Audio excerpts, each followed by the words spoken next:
Hello, मैं पन्ना वाला आज फिर आप सभी के बीच कुछ नई कहानी लेके।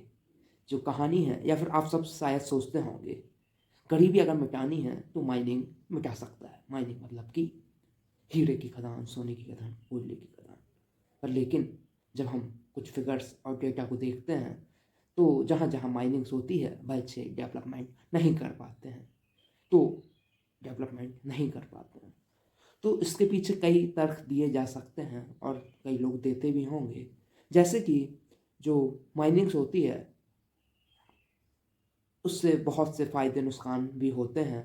जो आप ज़्यादातर देखते होंगे, जो फ़ायदे होते हैं वो जो बहुत दूर या गिनती के चुनिंदा लोगों को होते हैं या किसी दूसरे शहर में होते हैं जहाँ पर माइनिंग हो रही है, वहाँ पर के लोगों को सीधे तौर पर फ़ायदे नहीं मिल पाते हैं। तो जो आज का कहानी है वो इसी से कनेक्ट किया जाएगा। चलिए चालू करते हैं।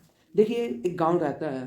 उस गांव में जो लोग रहा करते हैं वह गरीबी की संकट से जूझ रहे होते हैं। ऐसा नहीं था कि उस गांव में लोगों के पास कुछ काम करना नहीं चाहते थे या काम नहीं मिल रहा था, और जबकि उस गांव के आसपास हीरों की खूब बड़ी खदानें भी थीं। तब भी वहाँ पर जो दुर्गति थी, लोगों को खाने के लाले थे। तो एक फुर्सत आदमी रहता है, वो जाता है, पता लगाता है भाई ऐसा क्यों क्यों है, भाई इतनी ज़्यादा दिक्कत क्यों है।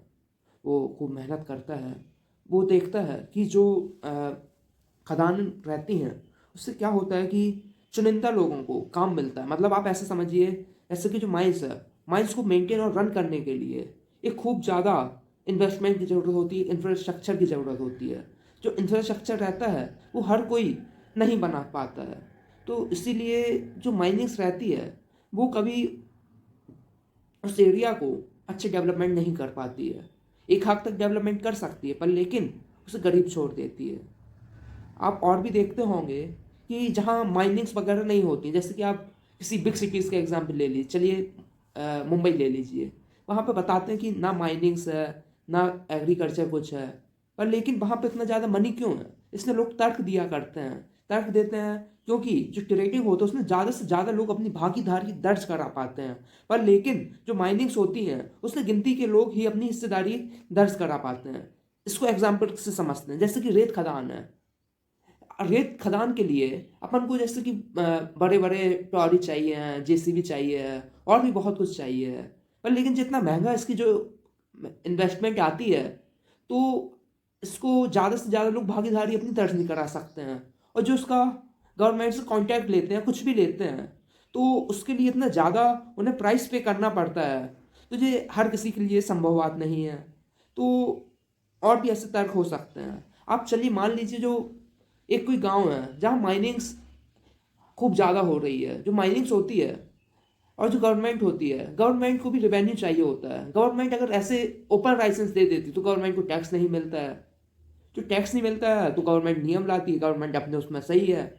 पर लेकिन जो माइनिंग्स वगैरह है, आप जितना भी कल्पना कर लें, इमेजिनेशन कर लें कि माइनिंग या से मिनरल से उस एरिया का डेवलपमेंट हो जाएगा, एक फिलॉसफी के हिसाब से ये डेवलपमेंट नहीं हो सकता है। क्योंकि जो माइनिंग से वो अनइक्वालिटी ऑफ इनकम को इतना ज़्यादा प्रमोट करती है। क्योंकि जो मापदंड ऐसे बने हुए हैं, अब जो आदमी करोड़ों रुपए का इन्वेस्टमेंट लगे करेगा, तो अगर उसके खेत या उसकी खदानों से इस प्रकार की चोरियां होंगी तो निश्चित रूप से कार्रवाई होना तो सुनिश्चित होगा। और देखिए, आप एग्जाम्पल देखिए, कई जो माइनिंग्स होती हैं, माइनिंग्स में कई ऐसे तर्क बताए जाते हैं। एक हमने सुना था कि नदियों से पहले डायमंड बहा करता था, हीरा बहा करता था। तो इसने भी जब हमने पता लगाने की कोशिश की कि भाई अब क्यों नहीं निकलता, अब क्या हीरा बहना बंद हो गया कि निकलना कम हो गया, तो जो हमें बात पता चली, तो हमें वो बात इतनी ज़्यादा अच्छी लगी, हमें एकदम चौंक गए। उसमें हमें मालूम चला एक्चुअली ने क्या था, एक कोई कंपनी थी राष्ट्रीय स्तर की, वो डायमंड प्रोजेक्ट में काम कर रही थी। उस समय 70-80 का दशक था। तो उस समय क्या था कि 80, हाँ 70-80 का दशक था। उस समय क्या था कि जो उस समय इतनी मशीनरीज नहीं थी। तो क्या होता था, जो डायमंड का जो लोग टोकरी या रॉ मटेरियल रहता था, कंकड़ से ऐसे हाथ से बीना करते थे। जैसे कि अपन राइस वगैरह चेक करते हैं, वैसे हाथ से किया करते थे। जो वहाँ के एम्प्लॉयज़ थे, वो एम्प्लॉयज़ क्या करते थे, उनको टारगेट दिया जाता था, आज आपको शाम को इतना करना है। और लेकिन वो काम चोर थे, वो इतना काम नहीं करते थे, वो पंचायत किया करते थे।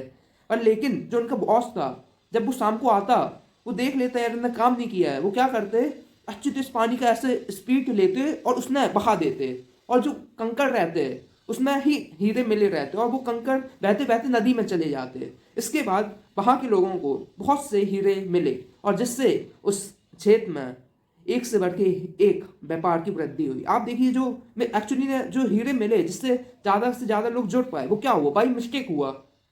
तो इसी प्रकार से जो माइनिंग्स है उसका भी ऐसे ही है, माइनिंग कभी भी डेवलपमेंट नहीं करा सकता है।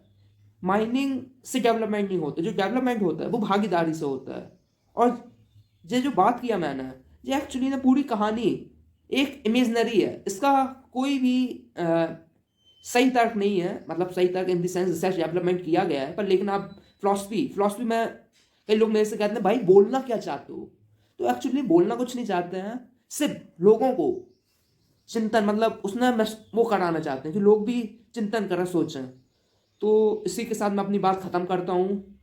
कोशिश करता हूँ कि अच्छा लगा होगा, अगर अच्छा लगा है तो बहुत ज़्यादा खुशी की बात है, नहीं तो हम और मेहनत करेंगे और अच्छी कोशिश करेंगे जिससे ज़्यादा से ज़्यादा लोगों को अपन तक और अपने विचारों तक मिलाया जा सके। चलिए, जय हिंद, जय भारत।